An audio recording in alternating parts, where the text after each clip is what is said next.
On this episode of the Late Night Startup Show, we were speaking with Juliana and Clayton, a husband and wife duo who specialize in hand-fried, old-fashioned donuts made the new fashioned way. But first, we'd like to thank our sponsors, RCR Video Marketing Group, an Atlanta-based, multifaceted video production company creating compelling content to fast-forward your business, and Amazon UPCbarcodes.com. If you're new to selling products on Amazon and need barcodes, check out Amazon UPCbarcodes.com. They are the #1 source for UPC and EAN barcodes, and all of their barcodes are GS1 verified. Also, use coupon code RCR Video to get 10% off your entire purchase. Let's get into the show.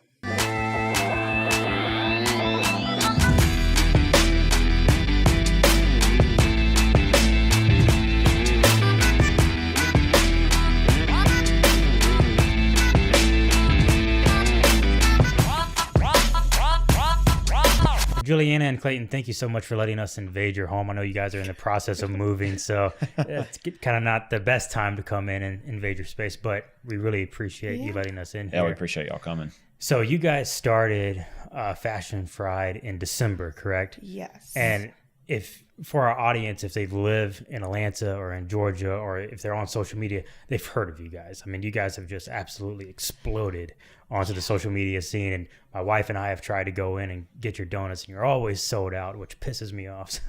But no, we can't even get one of our donuts. I know, that's crazy, isn't it? But there's something to say about that you can't keep them in the stores or in stock. You're constantly selling out, and that's amazing, especially from December to now. It's almost the end of March.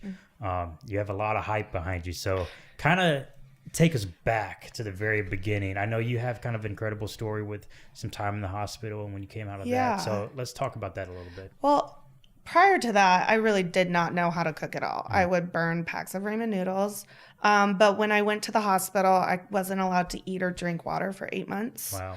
And then even when I got out and went home, I was still on like a PICC line and couldn't eat or drink. Yeah. So I was just wanting food. And so what I did in order to be around food was cook for my family and friends. So how did you survive for 8 months without being able to It's called Total Protein Nutrient, and it's literally like a Gatorade, but it has all the things that you need in order to stay healthy and survive. So I was getting that constantly. It was like liquid food and nutrients. And that's all you had for eight months. Yeah, no water, no. I used to he used to hold a cup of water and let me like swirl it around in my mouth and spit it out. But so I started cooking once I got out of the hospital, probably about 9 months. And I just wanted to cook for my friends and family. And I really kind of started finding my own little niche in it. So, and then I started a food blog once we moved from Atlanta to Savannah. And we used to cook something different every single night because I was like, I have to have something for my food blog. Yeah. And after that, I started pitching him ideas about restaurant ideas because he was not completely sold on the restaurant business. He worked in restaurants. And he turned down every single idea. And that was 8 years ago, wasn't it? It was, we moved there in 2011, so. Okay. Yeah. So, So when you got to Savannah, you were just rolling out the ideas to Clayton. And I mean, we're going to do this, we're going to do that. And he would be like, no, not doing it. Too much food waste. And so actually last January, we were going to pick up our new puppy. And I'd been sitting on this idea for, I'd say about 2 or 3 years. And I don't know how we got started on the subject, but I was like, honestly, what I've been wanting to do is do a fried chicken and donut place. And he would almost wrecked the car and was like, I can do that, And so he got on board fast. Yeah, I mean, the light bulb just went off. It was almost For both of you. So when she mentioned it, and she usually shares everything, and I was like, and of course we discussed it, fried chicken and donuts, that sounds amazing. And then of course she started going in more detail, and it was just, the light bulb just went off. And I was like, you've been sharing this idea, you've been telling me everything, and you wait this long, and it was just. I thought it was going to work. It was different, unique. You got your sweet, you got your salty, breakfast, lunch. I mean, it just made sense. And then of course, you don't need as much space. It's quick in and out food items, both fried chicken, donuts, and of course add in some sides as well. But that's awesome. Yeah. So, but when you were in the hospital, were you thinking of ideas then, or you just wanted to have food? No, honestly, I wanted food, but I was so the medications made me really nauseated. So I actually like had a rule that if you ate lunch in the last hour, like you were not allowed to come in because I could tell you every single thing you ate for lunch. Wow. So like it became a game. Yeah, for I showed him up. and my parents. There were a couple. I showed up one time and I literally had peanuts. I walked in the room and she was like, "You had peanuts, right?" Like I of course got hand sanitizer before I walked in, and she's like, "You just had peanuts." I was like, I like listed his entire burrito bowl order from Chipotle. It felt that way, yeah. Like it was so bizarre. So I mean, honestly, at that time, I wasn't into cooking really. But I mean, at 8 months in the hospital, was it at the 8-month mark where you were like, I'm interested in cooking, I just want to cook food? No, I mean, I got home. I was still probably pretty bedridden for about a month or two. Okay. And then once I started getting the energy just to get up and walk around, I kind of was like, why can't I eat anything? So that's when it kind of just clicked that I was like, I'll just cook for everybody. They can eat in front of me and I can pretend like I'm eating it with them. But food never was like a big deal to us prior to that. Yeah. It just kind of suddenly was a big deal. But your passion for it came out of feeding other people. Yeah, I guess. I mean, it's just funny how it happened that way. Yeah, that's interesting. So you're out of the hospital, you're cooking for other people, and the donut idea comes up when you're going to pick up your new puppy. Yeah. And you're on board after several ideas that you just crushed and shut down. Exactly, yeah. From the point of it being the light bulb that went off in your guys' head to execution, starting to cook and figuring out the recipes. What was that timeline like? It's been a year since I told him in the car. And then right after that, he was finally gung-ho about it. And we started playing around with different recipes. I would say we did that for about 8 months. Yeah. Before we kind of finally started liking the recipes that I'd been trying. And were you letting like family and friends try them or just you guys? It was mostly us, but we had like some of our close friends would come over and try some stuff. Okay. So we got some, positive feedback, and we were like, hey, let's, try this stuff out. So yeah. Well, when you say recipe though, I mean, some people think it's all just mixing stuff in a blender and putting it up and pouring it out. It is Your not. donuts look like a work of art. I mean, if I'm being honest, they look so great. Was it that, were you that into it back when it first started, or was it just trying to figure out that distinct taste? I mean, she's always been super creative and artistic. I mean, she was going to go to SCAD for photography, but she went to school at Alabama for soccer. So she's always been super creative and artistic. Just her mind is just constantly racing with stuff all the time. So she's always had that artistic background before. So I mean, I find myself applying a lot of the art classes and all of the things that I did creatively to the donuts. I tried to decorate the donuts in thirds so it's balanced. And like people don't even think about that, but I took photography classes and that's what we had to do in order to get a great shot. So people wouldn't even understand what thirds are unless you're in like this industry, the film and photography industry. That's awesome. So, I mean, I think of donuts like that. Yeah. And honestly, I'm super decadent. I love everything over the top as the most possible. He literally only wants vanilla bean, I'm here to balance it out. He pulls me back when I'm like, oh my gosh, we should make a unicorn and put it on a donut. And he's like, we can't make that. Yeah, because don't you have a donut named donut unicorn we call or something? The donut corn. The donut corn. Which was just recently changed. Yeah. But I mean, like that is like a funfetti old fashioned, and then it has a birthday cake glaze, and it's tie-dyed with rainbow cake brickle, crunchy cake bites. And so where are you finding inspiration for these recipes? Is it just all in your head, or are you looking elsewhere? No, I mean, it's like that goes back to like her mind is just constantly racing. She has a notebook of just ideas that and this goes back to her when she was food blogging. Like she would see something on TV, or she would just out of nowhere come up with something and just jot stuff down. And she's got this huge notebook of different stuff she wants to try out. So it goes back even before the donuts. It was all the different meals that we had. It just, she would just constantly, she barely sleeps. So I feel like that's probably when she comes up with her best ideas. But let's start off with that. I never sleep. So that's why it's probably a little loopy. But I mean, a lot of the times I'm just looking on Pinterest and I see, like somebody make a certain cake and I'm like, I could turn that into a donut, but I could like deconstruct it and make it a little bit cooler. So, I mean, sometimes the ideas are just really weird. And I mean, like we just did a Monte Cristo donut.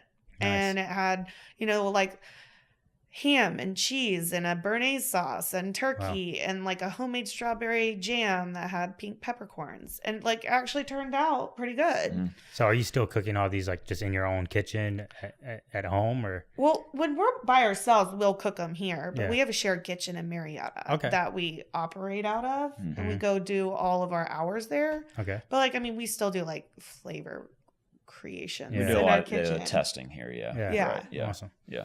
That's it. So why old fashioned? Oh God, honestly, I hate donuts, which is horrible. Really? I know. Wow. All my best friends make fun of me for it. So do you eat your own? I mean, you taste them, but I don't eat my own donuts because I am lactose and gluten intolerant. Okay. So I try not to. She does it. I mean, she does occasionally. But I'll have like a bite, but I've never like eaten a whole donut. I gotta say, I would have never expected you to say that you don't eat the product that you cook. That's so funny. But I mean, like I said, people are loving them. So I mean, at every pop-up we've had, I think we've probably had 1 or 2 donuts that we haven't even tried. And I'm like, we probably should have taste tested that. Yeah. But I mean, it's just like I just come up with these crazy ideas. But the only donut I will eat is an old-fashioned donut, just because of the texture. We like the crispy outside of it and the like tender, fluffy cake on the inside. And the big thing is like she's able to still taste the glaze and the other components that go with the donut. So like we have the base of the old-fashioned, and then that's where she just comes up with all these crazy ideas. So But it's mainly for the texture, I think, that why we like old fashions. Yeah. I mean, the most like he's like, I just want the crispy crust of it and the light inside with the glaze. Yeah. So I mean, I think it's more of just your palate wanting a little bit more than just like a chewy yeast donut. I mean, I do make chewy yeast donuts and brioche donuts and stuff, but old fashions seem to hold up a little bit better after, sitting in a coffee shop all day. So that also kind of helps because it's like in the glaze, it kind of keeps its crispy texture. So that was also a big bonus about that. But honestly, just don't eat donuts. I should never have said that. Well, I cannot wait to try one after we're done with this podcast. But let's switch gears a little bit back to the entrepreneurship side of things, because you came up with the idea as a business. Yeah. Like right off the bat, you guys wanted to make it into a business versus a lot of people, they could cook their, family recipe cookies. And then people say, you can sell these. And then they start thinking about the business. So where does this entrepreneurship desire come from? Were you born with it? Have you always wanted to be in business for yourself, or? Honestly, I was born with it. My dad has been an entrepreneur his entire life. When he dropped out of college, he bought a business that was the Southeastern Distributing Company for all Coors, Miller, and Bud Light. And so he did that, and then he sold that for a bunch of money. Okay. And then he started Bobcat, the things that move dirt. Yeah. He started that. Really? And so when he sold that, he made a bunch of money, and he retired really young. So your dad's the one that started Bobcat? Yeah. Wow. That's awesome. I mean, I know how to drive one. Yeah. So you've been in the entrepreneurship family. Yeah. So I mean, he's owned probably 4 businesses now. And then my dad's last business that he owned was Atlanta Refrigeration Services. And he helped out restaurants all over Atlanta with, fixing repairs, installing new things. Yeah. So that kind of was nice to like see that aspect of things. But honestly, I think I got it a lot from him because he's always been, he likes to be the boss of things. He wants to be the person telling people what to do. Yeah. And I mean, he was great at it. Is he kind of your mentor in a way, or? I mean, I would say so. Yeah. From just observation, or is he's leaning into you a little words, bit? But the words he speaks they're very wise. He has a really witty sense of humor, but when it comes to business, he's straightforward. He doesn't mess around. But like he's always been such a figure to me in general, just because even though he might be a little bit bossy, he's not rude. So I would say, he is a figure. It's just he's quite stoic and keeps a lot to himself. So when he says something, you're like, okay, I should probably do something about that. So I mean, he's definitely an important figure in my life. That's awesome. And what about you, Clayton? Anyone that you kind of gave you the entrepreneurship gene? I mean, I wouldn't say necessarily for me as it was just like being around her, and all the stuff that she comes up with, it's just, I mean, I've told her before that, at the beginning she didn't have a lot of self-confidence, and I just kept telling her like this, you've got to stick with what you're passionate about.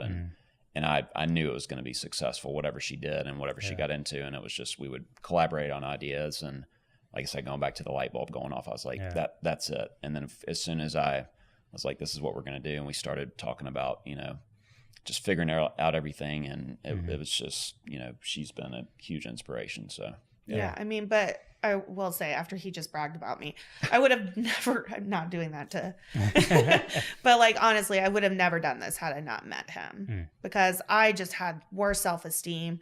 I thought I was horrible at everything, even though I had straight A's and I, was at the University of Alabama soccer team. And no matter what, I had the worst self-esteem. So until I started dating him, and he was like, you are crazy, not like in a bad way, but like, you're great at this. You're great at this. You can do this. We can sell these. Yeah. And I still find myself at these pop-ups that we do. And I'm like, my stuff doesn't even taste good. And he's like, there are 100 people outside. Yeah. So I still have struggles with that. Yeah. But like, he's there to kind of be like, you're good at this. Yeah. So it took a while to get there, though. She's just always been a perfectionist. Overanalyzes, very critical of herself, which is, but that's part of the success at the end of the day, too. And I think a lot of creators and designers and artists, which you are, just with food, they are overly critical of themselves. And there's a constant stream of self-doubt coming from somewhere. It's internal or it's external, peer pressure, whatever it may be. But I think that's great insight, talking about, even though there's 100 people lining up out of the door and you can't keep your donuts in stock, you still just have this kind of self-doubt in some way, which your dad, being a very successful businessman and giving you that entrepreneurship, mentorship in a way, you still kind of need that self-confidence and self-awareness. And you're getting that through Clayton, your husband. No, absolutely. I would have never been able to do this by myself. I would have never, ever done this. But he keeps me going, man. Pushing me forward. So what's the role look like? I mean, you're obviously the chef. You're the artist creating these. And are you in the kitchen with her, or are you handling kind of more the back end business aspect? Yeah, no, I mean, I help out with like glazing and doing that kind of stuff. He makes the vegan donuts. You're the vegan donut guy. All right. That's good to know. Yeah, very labor intensive, but that's the one thing I do from start to finish, but I help out. She does everything else. I mean, I, of course, made the first phone call to get us into the first shop we're at, but that phone call was a lot. What was it like? Well, so of course we were calling around to different shops. We were like, hey, there's got to be a coffee shop somewhere in Atlanta that would let us, sell some donuts. And we called Hannah up at Land of 1,000 Hills in Roswell, and she was like, can y'all do a vegan donut? And of course, me coming from sales background, I was like, yeah, of course we can do a vegan donut. Yeah. And I'm like, I get off the phone and I look at her, I was like, we're going to figure out how to make a vegan donut. He hung up you said, you can make a vegan donut, right? I'm like, just snap your fingers, Do you know what a vegan donut is? And I was like, sugar's not even vegan. He was like, oh, okay. So we had probably 12 straight hours, because he was like, we'll bring some in the morning. And I'm like, we had 12 hours to figure out a vegan donut recipe. Wow. Did you sleep at all that night? No, of course not. Because, I mean, we had to rush to Whole Foods and buy all these crazy flours and stuff. And the first 6 donuts were horrendous. How many did you make that night trying to figure it out? I would say 30. Wow. But not it was probably 6. Not 30 different variations. Like 6 different recipes. Okay. But total 30 donuts. And we threw away probably 29 of them. But I assume the story ends where you found the right mix. We ended up figuring it out. And what I liked about it the most was that we actually deep fry them. So they do have that kind of crisp texture to them, like an old fashioned. Yeah, the first several of them were baked. And it just reminds you of a cupcake, So we liked this one just because of the texture alone. Yeah. So, but they can't seem to keep them on the shelves. And if me and him can eat one and say, those aren't half bad, then we figure they could be pretty good. Yeah, that's we awesome. put bacon on everything. So, I mean, I love bacon myself, but I'm gonna have to try a vegan donut just because I know you're making it. And right. That's awesome. But I kind of want to dive into that conversation that you called to. What was her name again? Hannah Brown. Okay, Hannah with Land of a Thousand Hills. Yeah, up in Roswell. You know, a lot of entrepreneurships that have any product or service, cold calling is like something that's just so they fear it. When you get on the phone, you kind of lose sight of what you're trying to get to. I've experienced being, young when I first started video production, going into certain businesses, and I would have just written down exactly what I wanted to say. And for some reason, even though it's right in front of me, I still have trouble going where I want to go with the conversation. What's your advice of just kind of getting past that and doing that, and even dealing with the rejection? Yeah, sir. So I started out in customer service in high school, then waited tables, and then now doing technical recruiting. So I would say probably it went back to when I first started in recruiting. They literally just threw me in, like, you're going to get on the phone. Of course, same thing, exactly what you said about writing stuff down. I was reading and people would throw me off, and it got me to the point where, of course I failed and, struggled, and I got better over time. And then it just came natural for me being on the phone. So it was, for me, I mean, of course there are people that, oh, this isn't going to work. And she, of course, every time I was like, oh, it's, another rejection. And of course, she starts doubting. I'm like, no, there's got to be somebody. And then of course, she mentioned about the vegan donuts. It's like, well, I'm not going to take no for an answer. Yeah. So I was like, yeah, of course. And then, but going back to it, it's just, you got to have confidence and not really worried so much about the negative and just kind of move forward if anything bad happens. So, and are you still calling to get into like the pop-up stores, or are they coming to you? They're coming to us now. I mean, once the Land of a Thousand Hills up in Roswell, of course, we were doing that for, I don't know what, 2 months or so. And then of course, going back to her with Instagram, that's how this business has taken off. But yeah, I mean, people are reaching out to us. I mean, I think in the very beginning, we reached out to some folks, but now it's people are reaching out to us, and it's been awesome. So we got a lot of declines at first. So, I mean, I'd say we probably called 15 coffee shops before we got to Land of a Thousand Hills, Roswell. She literally had a list of paper, or a paper listed with numbers and people for me to call. And it was a Saturday afternoon, got back from the grocery store, and I probably called, like you said, 15, 20 different places. And I mean, most of them didn't work out, but then of course, you hit one, and then that's, we struck gold, fortunately. That starts the snowball effect. Yeah, right? Exactly. Right. And I think it's hard even sometimes getting the right people on the phone, the ones that can make the decision to put you in the store. That was, a lot of them were like, hey, you can contact, I would reach a lot of baristas, and they're like, oh, you contact this person, and I'd call, leave a message. And it was a lot of left messages, but then I did make some connections, like, oh, we already have a relationship with somebody else we're working with, or we do stuff in house. We don't bring anything outside. So that was really the big thing. So, but I mean, Hannah has been the most helpful person in the world because now, because of all of her friends, we've gotten into Land of a Thousand Hills Atlantic Station.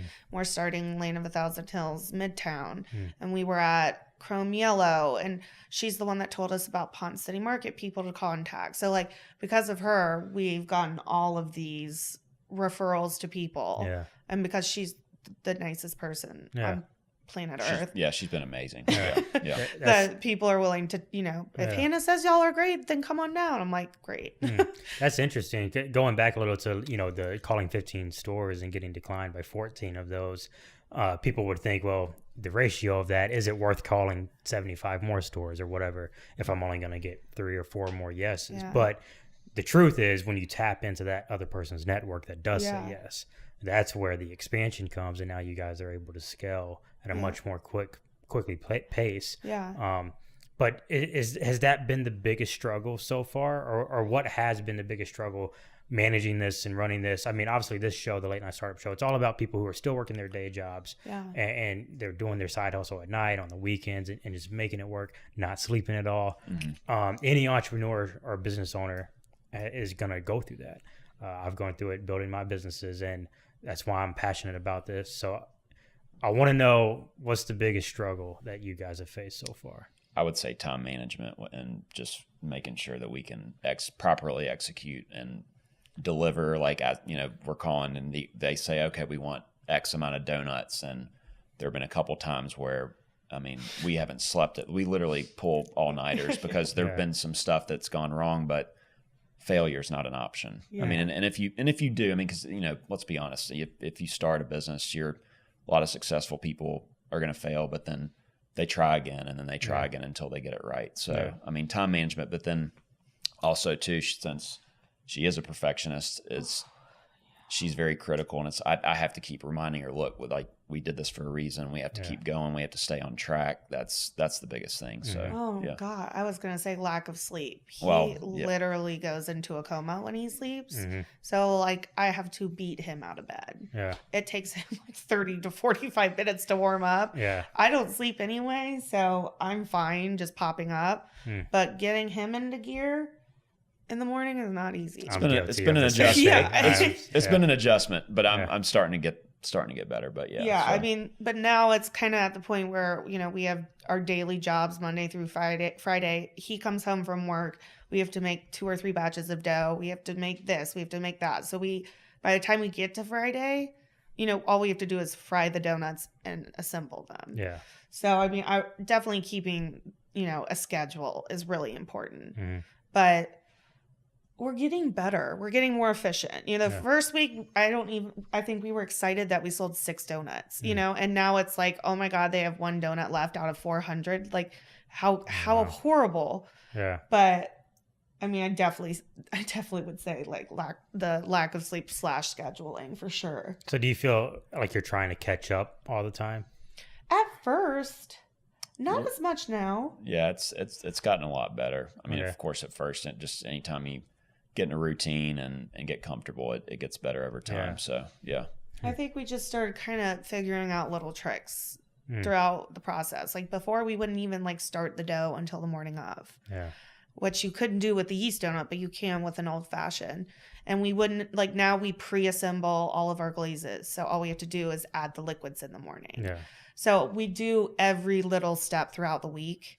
Mm-hmm. So try to save time. Yeah, so we move more efficiently. So like you said, time management. So no matter what you're doing, you got to make the most of your time, especially if you're working that day job and coming home and working your side hustle. Hustling. Yeah. So kind of off the hills of, the struggles or the obstacles of being an entrepreneurship, I imagine you guys have looked at your competition. What's that like? I mean, honestly, when we first came up with this idea, we kind of talked about maybe doing in another city. He's from Birmingham, so at that time they hadn't really had many big donut places like Atlanta had. Yeah. And I also liked Charlotte and loved Savannah. And so we kind of toyed around with every city for about 2 weeks, and then he got over them after about 2 weeks, and it finally came back to Atlanta every time. Yeah.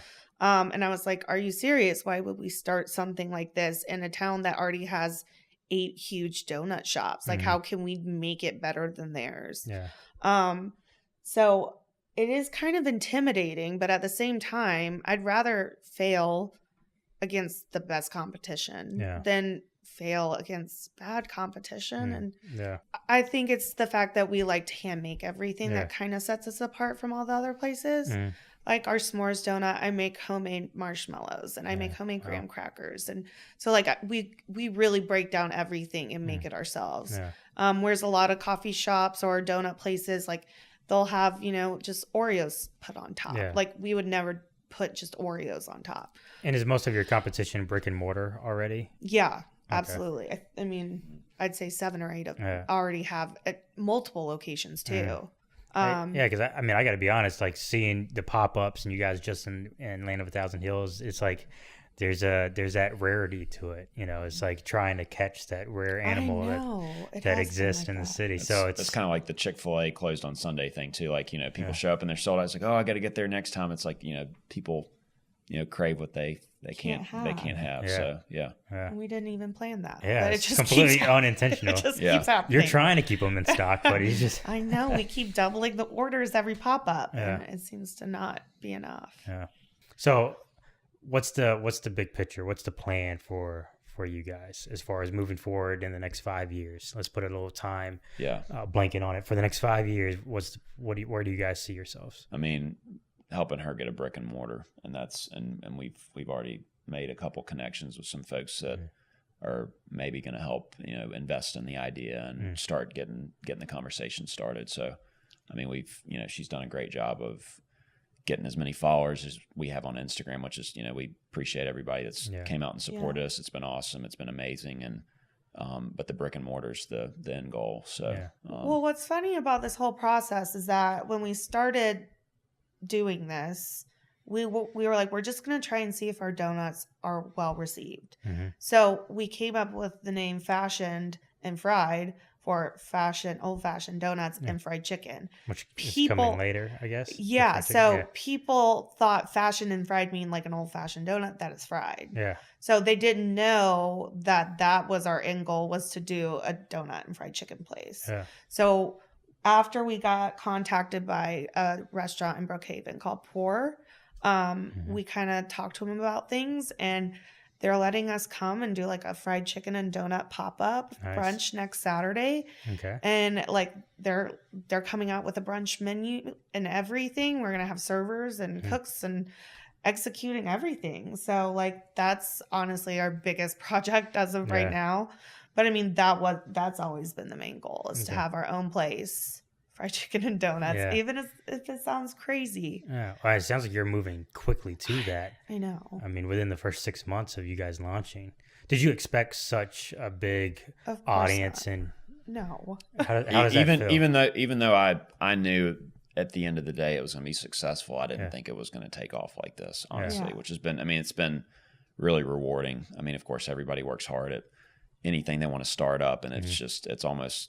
It's almost like, wake me up from this dream. Like, I can't believe that this has taken off as fast as it has. But we would have never expected this. Neither of us. Even me, because she's always critical. But you think here I am, Mr. Positive. Like this, failure is not an option. But I can't believe that this is taken off as fast as it has. Especially the fact that we started in a tiny coffee shop in Roswell, like not even in Atlanta. So like at the beginning, for the first like 2 months, people in Roswell were the only people that were getting our donuts. And it started off being like, people were like, oh, those donuts look great. And now on Sundays, the line will start at 11:45 and wrap around the coffee shop and go into the parking lot. Yeah. And it's just crazy to me that that's just in Roswell. And then once we start doing pop-up shops at Pont City Market and stuff, it's just like, I can't even comprehend it completely. Yeah. And you're still taking it all in. Yeah. I mean... It's a little terrifying too, to see a line of 100 people. Yeah. And you're like, oh my God. But I mean, it's totally amazing. I couldn't wish for anything better, honestly. So what's one thing you would want someone to take away from this? If the goal of this show is to inspire an entrepreneur that probably has a similar mindset to you and myself, of that's overly critical, self-doubting. But what's something you would tell to somebody that, they want to start, they're hesitant about starting their entrepreneurship journey or their business? Just one thing for them to take away.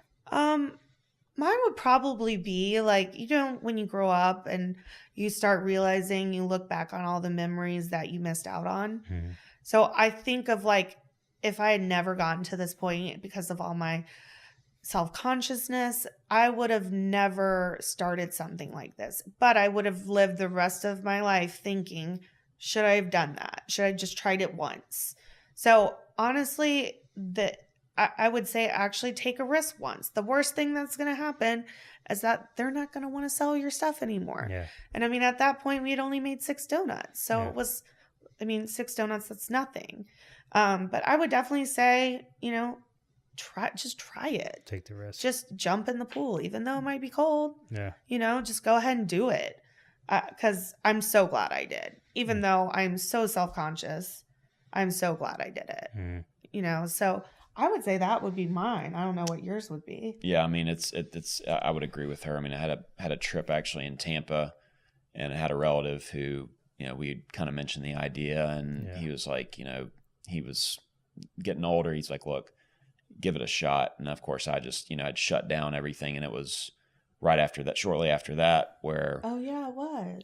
Yeah. And he was a huge inspiration. I was like, you live once. Like I don't want to get, older and look back and say, man, I really wish we had tried this out. It's just, I've always been overly critical about, I guess when it comes to money, and like that goes back to the food waste. I was like, we haven't done this before. We don't have any experience, but if we try it out and it does fail, at least we can look back later on in life and say, look, we gave it a shot. And then look back, if you didn't give it a shot, it's like, well, play the what if game. That's not something I didn't want to experience. So, which has been awesome. So, yeah, I mean, definitely. I totally forgot about that.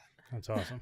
Yeah, there's a saying that everyone knows, and I say this, I feel like every other podcast, but it's if you do what you love, you never work a day in your life, which I think is one of the most BS statements. And most of them are, though. Yeah, but they all still have a little bit of weight to it. A little bit of weight to it, but the lack of sleep, you're working your day jobs, the amount of hours you're putting in, calling businesses time and time again to try to get into these places, and you are just slaving away in the kitchen making these things. So if you do what you love, you're going to work 4 times, 5 times as much. And I everyone that I've talked to, that has held true. Yeah. So that's just one business quote that's out there that I'm hacking away at one axe at a time to tear it down. Because I just, there's reality. People need to see the reality of the situation. Is it's not just fairy tales and wonderlands. It's, it's hard. This is so tough. And especially if you have any self-doubt, that makes it even worse. And it's hard to be an entrepreneur, but totally worth it. Take the risk. Yeah, I mean, we've always, the one thing we have both mutually are passionate about is food. We both got married at JCT Kitchen, so love JCT. That speaks for itself. Their fried chicken. Right. We had fried chicken and waffles. Fried chicken and waffles, shrimp and grits, the custom menu made for us. But so the one thing she and I are both extremely passionate about has always been food. So that comes down to, her being really great at what she does with, baking, cooking, doing it, the food blogging, now this, and it's like, do it, stick with what you're good at and just make it a profession out of it. So I thought you were about to say happy wife, happy life. I was like, there's another one. In closing, yes, that.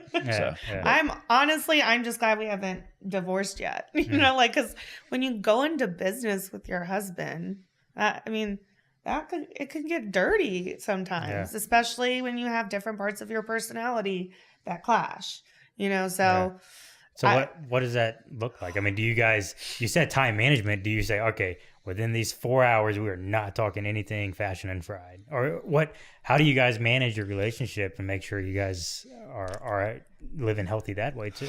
Yeah, I mean, we've always just kind of we're both very sarcastic. We bicker. Yeah, we bicker, but it's more just. I mean, we've been together for over 10 years, so it's. I mean, we've rarely been away from each other. I think so like in fact, 2 weeks max. Yeah, honestly, I mean, we both met at Alabama and have literally been together ever since. So it's kind of just goes probably more back to she's being we're both sarcastic, but we've always been together, and we've been through a lot of ups and downs, just like any other couple. But kind of, I guess maybe failure is not an option. Same thing with marriage, but yeah. But I mean, like, the thing about my personality is like I'm totally passive aggressive, and I make really sarcastic comments. And his is like he's calm, and then he literally turns into the Hulk. And he's like throwing stuff, and you're like, okay, sorry, I didn't mean to do it. So like we've had like probably 4 of those since we started, which is not that bad. Huh. I mean, for probably us. mostly during football season. Probably. Right. Mix that in, but right. But I mean, honestly, luckily, it balances each other out. I mean, don't put them next to a bridge though, because I might. Just kidding. Well, it's perspective, right? It's like at the end of the day, I would assume that the relationship means way more than fashion and fried. Mm-hmm. Yeah, absolutely. Yeah, I mean, and she and I going into it, if it did fail, I mean, obviously she would have just been really down, but I'm just like, look, we can try something else out, or we can try it again. It's just, you don't want to look back and regret not doing it. So, yeah. So, Well, I think that's a great point to end on. Yeah. You don't want to look back and regret not doing it. That's awesome. So last thing is just give people where to find you. I mean, obviously Instagram, but I don't know if you guys have a website or anything coming up. You said the brunch, but I don't know if this episode will be out before then. So yeah. But just where to find you guys if you have permanent locations like Land of a Thousand Hills. Yeah. We are always at Land of a Thousand Hills, Roswell, and Atlantic Station on Fridays and Sundays. Okay. We are going to start selling donuts to the Midtown location soon. So we'll be in 3 coffee shops probably in the next month. And then we do random pop-ups on Saturdays. Okay. So we're starting to actually get booked for events. Nice. But we're probably going to do a pop-up at J. Crew at Ponce City Market again. Okay. But honestly, the best way to find out stuff is that we post our calendar for the month on the first day of every month. Mm-hmm. So like you can see where all of our pop-ups are going to be, when they're going to start, everything. And that calendar's on Instagram? Yeah. Okay. So we post that every month. And there might be like a weekend or two where in fact, since we've been doing this for a little over 3 months, that we're actually after the fried chicken and donut thing, we're going on a trip to the Dominican Republic. Nice. But so there might be some weekends when we're not always at the locations, but for the most part, yeah. So yeah. She does up. It's fashioned _ fried. Okay, cool. Yeah. And if anyone's watching the video podcast, that will be on the bottom of the screen. And the audio podcast, obviously, you guys can type it in and find it. But this is just great. I think my wife and I are going to try to come to the brunch next Saturday. Oh, that would be totally awesome. should. Yeah, we'd love to have We're you guys. We're big brunch fans. So That's have you guys awesome. thought about doing any of the festivals? Like the... Well, actually, no, now that I think about it, we're working with Taste of Atlanta. Okay. We're doing the the drop off. Like we're doing these little courier boxes. Okay. And I guess it's all of their VIP people. We're making like 4 donuts for each person. Okay. And so we're doing like a theme with Taste of Atlanta's logo and like all the colors and stuff. And then we're also they're going to give us a spot at their chicken wing festival, since nice. Obviously we do fried chicken. Yeah. So we're actually going to be doing that in August too. I totally had forgotten that. But we just started working with them. Yeah. So I think that's She's actually got a wedding coming up too. Somebody's booked her for a wedding. That's donuts. So, yeah. Cool. So very different, avenues to bring in income and make this even more successful. Yeah. So that's great. Every time we go, we go to food festivals all the time, and every time we go, we're always searching for like our favorite thing. And I think you guys could kill it at festivals. I know. I want to do Atlanta Brunch Festival next year. We went to the opening year that it came out. Oh, really? I think it was a couple of years ago. I think it was like 4 years. Right by Atlantic Station. Yeah. Actually. Yeah. Yeah. We were there. Yeah. It was a great time. And I think there was only one donut place there. I know. That's my friends went this year because we were at Revelator doing a pop-up, and she said that there was only one donut place there this year. So we definitely would want to do that too. Yeah. So well, can't wait to see you guys out and about and see your success grow even more. This has been great talking to you guys. I really love your story. Thanks so much. We really appreciate it. Yeah, that's been awesome.